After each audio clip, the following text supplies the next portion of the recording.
حضرت سلیمان علیہ السلام کی موت کا دردناک واقعہ۔ موت کے بعد بھی 1 سال تک کیسے کھڑے رہے؟ بسم اللہ الرحمن الرحیم۔ السلام علیکم محترم ناظرین، اسلام کے 3 مقدس ترین مقامات میں سے ایک مسجد اقصیٰ ہے۔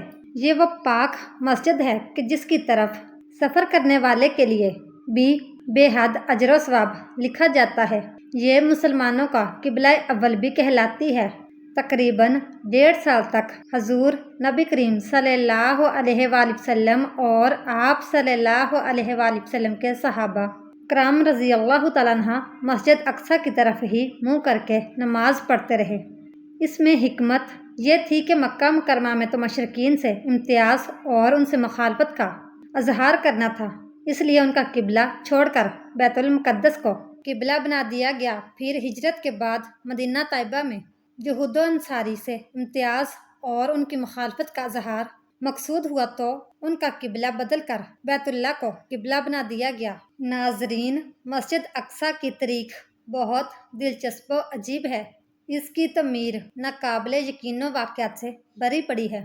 معراج النبوی میں حضور اکرم صلی اللہ علیہ وآلہ وسلم نے مسجد اقصیٰ ہی میں تمام انبیاء کی امامت کروائی، جو اس بات کی دلیل ہے کہ اس مسجد کا اسلام سے گہرا تعلق ہے۔ مختصر بات یہ ہے کہ مسجد اقصیٰ مسلمانوں، عیسائیوں اور یہودیوں مذاہب میں ہی ایک مقدس مقام کا درجہ رکھتی ہے۔ یروشلم کو پیغمبروں کا مسکن بھی کہا جاتا ہے، وہاں بہت سے پیغمبر مبعوث فرمائے گئے۔ بیت المقدس کو مختلف قوموں نے اپنے عقیدے کے اعتبار سے مختلف ناموں سے نوازا ہے۔ یہودی اور عیسائی آج بھی اسے یروشلم کہتے ہیں۔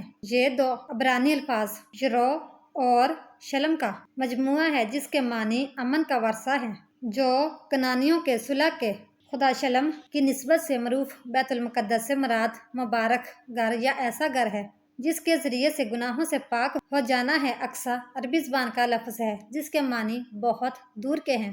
قرآن مجید میں بیت المقدس یا یروشلم وغیرہ کا لفظ تو ذکر نہیں ہوا، البتہ اس کا تذکرہ ان الفاظ میں کیا گیا ہے۔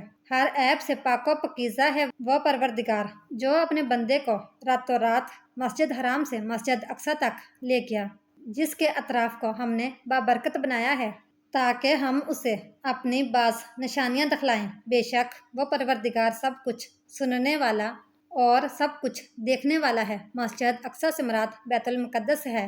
یہ ارض مقدس فلسطین کا علاقہ ہے۔ حضرت ابو ذر غفاری رضی اللہ تعالیٰ عنہ سے مروی ہے، میں نے رسول اکرم صلی اللہ علیہ وآلہ وسلم سے پوچھا کہ زمین میں سب سے پہلے کون سی مسجد بنائی گئی؟ تو نبی اکرم صلی اللہ علیہ وآلہ وسلم نے فرمایا مسجد حرام بیت اللہ۔ تو میں نے کہا کہ اس کے بعد کون سی ہے؟ تو نبی کریم صلی اللہ علیہ وآلہ وسلم فرمانے لگے مسجد اقصیٰ۔ میں نے سوال کیا کہ ان دونوں کے درمیان کتنا فاصلہ ہے؟ تو نبی کریم صلی اللہ علیہ وآلہ وسلم نے فرمایا کہ 40 سال۔ پھر جہاں بھی تمہیں نماز کا وقت آ جائے نماز پڑھ لو، کیونکہ اس میں فضیلت ہے۔ احادیث کے مطابق اس مسجد میں ایک نماز 25,000 نمازوں اور بعض روایات کے مطابق 50,000 نمازوں کے برابر ہے۔ ایک روایت کے مطابق مسجد اقصیٰ کو سب سے پہلے خود حضرت آدم علیہ السلام نے تعمیر کیا تھا اور بعد میں حضرت ابراہیم علیہ السلام نے اسے دوبارہ تعمیر کروایا تھا۔ روایتوں کے مطابق اللہ تعالیٰ نے حضرت جبرائیل امین علیہ السلام کو خصوصی طور سے حضرت آدم علیہ السلام کی طرف بھیجا اور حکم دیا کہ مسجد حرام اور مسجد اقصیٰ کی تعمیر کریں۔ ابن ہشام نے اپنی تاریخ میں لکھا کہ جب بنی اسرائیل فلسطین میں مضبوط ہوئے اور ان کی ریاست قائم ہوئی تو حضرت داؤد علیہ السلام نے بیت المقدس کی دوبارہ بنیاد رکھی اور پھر آپ علیہ السلام کے جانشین اور فرزند حضرت سلمان علیہ السلام نے مسجد اقصیٰ کی مکمل تعمیر فرمائی۔ غرض یہ کہ احادیث اور تاریخی روایتوں سے یہ پتہ چلتا ہے کہ بیت المقدس کو کئی مرحلوں اور کئی ادوار میں بار بار تعمیر کیا گیا، نیز اس کی تجدید کئی پیغمبروں نے کی۔ مسجد اقصیٰ کی مکمل تعمیر حضرت سلمان علیہ السلام کے دور میں ہوئی، جس کی تائید نہ صرف اسلامی بلکہ اسرائیلی روایتوں سے بھی ملتی ہے۔ یہ بات بہت مشہور ہے کہ مسجد اقصی کی پہلی تعمیر حضرت داؤد علیہ السلام اور ان کے بیٹے حضرت سلیمان علیہ السلام نے کی، لیکن یہ بات غلط ہے، کیونکہ ہم پہلے بھی حدیث بیان کر چکے ہیں کہ جس میں حضرت ابو ذر غفاری رضی اللہ تعالیٰ عنہ نے حضور اکرم صلی اللہ علیہ وآلہ وسلم سے پوچھا کہ بیت اللہ اور مسجد اقصی کی تعمیر میں کتنے سال کا فرق ہے، تو حضور اکرم صلی اللہ علیہ وآلہ وسلم نے فرمایا کہ 40 سال کا۔ اس حدیث سے ثابت ہوتا ہے کہ مسجد اقصی کی بنیاد رکھنے والے بھی حضرت آدم علیہ السلام ہیں۔ ان کے بعد حضرت ابراہیم علیہ السلام نے حضرت آدم کی مقرر کردہ بنیادوں پر مسجد اقصی کی تعمیر کی۔ حضرت ابراہیم علیہ السلام کے بعد حضرت داؤد علیہ السلام نے اللہ کی عبادت کے لیے اس عظیم الشان مسجد کا از سر نو تعمیر کا آغاز کیا۔ اسی تعمیر کو ہیکل سلیمانی کہا جاتا ہے، جس سے حضرت سلیمان علیہ السلام نے اپنے والد کی وصیت کے مطابق نہایت اہتمام اور شان سے مکمل کروایا، یہاں تک کہ اس کی تعمیر میں اتقان و استحکام کے لیے جنات سے بھی خدمت لی، چونکہ حضرت سلیمان علیہ السلام نے اس مسجد بیت المقدس کی تکمیل کی اور نمایاں عظیم و نشان تعمیرات آپ علیہ السلام نے کروائی، اس لیے اسے ہیکل سلیمانی کہا جاتا ہے۔ معلوم ہوا کہ ہیکل سلیمانی سے مراد وہی مسجد بیت المقدس ہے جس کی تعمیر کا ذکر قرآن مجید نے بھی کیا ہے، جو آج تک بھی موجود ہے، جہاں سے رسول اللہ صلی اللہ علیہ وآلہ وسلم کو معراج کے موقع پر آسمانوں کے سفر کے لیے لے جایا گیا۔ اس کے علاوہ مزید کوئی خاص بازیہ کی تعمیر مراد نہیں ہے۔ پھر حضرت سلیمان علیہ السلام نے اس کی تکمیل فرمائی۔ جب حضرت سلیمان علیہ السلام مسجد اقصی کی تعمیر فرما رہے تھے تو ابھی اس میں کچھ کام تعمیر کا باقی تھا، اور یہ تعمیر کا کام جنات کے سپرد تھا۔ جنات کو تو جانتے ہی ہوں گے آپ کہ ان کی طبیعت میں سرکشی غالب ہوتی ہے، وہ تو صرف حضرت سلیمان علیہ السلام کے خوف سے کام کرتے تھے۔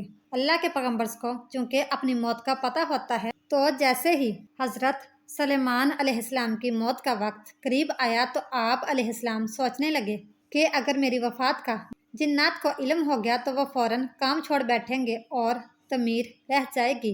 حضرت سلیمان علیہ السلام نے تعمیر کی جگہ ایک شیشے کا محراب بھی بنوایا ہوا تھا، جس میں وہ عبادت بھی کرتے اور مسجد کی تعمیر پر نظر بھی رکھتے تھے۔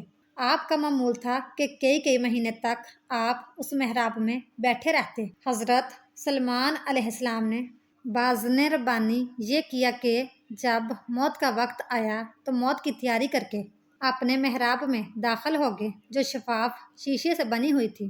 باہر سے اندر کی سب چیزیں نظر آتی تھیں، اور اپنے معمول کے مطابق عبادت کے لیے اپنی چھڑی کا سہارا لے کر کھڑے ہو گئے کہ روح پرواز کرنے کے بعد بھی جسم اس عصا کے سہارے اپنی جگہ جمع رہا۔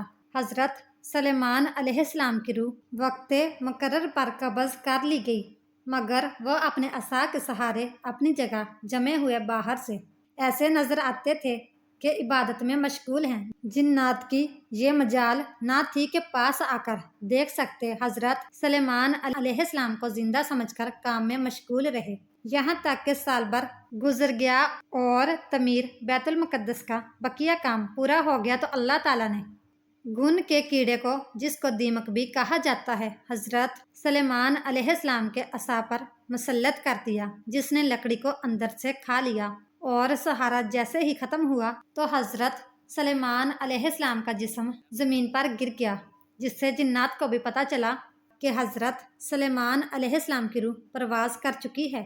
اس واقعہ کو اللہ تعالیٰ نے سورہ سبا میں یوں بیان فرمایا: پھر جب ہم نے ان پر موت کا حکم بھیجا تو جنوں کو ان کی موت کا علم نہ ہوا، مگر زمین کی دمک ان کا عصا کھاتی رہی، اور جب سلیمان علیہ السلام زمین پر آئے تو جنات پر وہ حقیقت کھل گئی۔ اگر وہ غیب جانتے تو اس خاری کے عذاب میں نہ ہوتے۔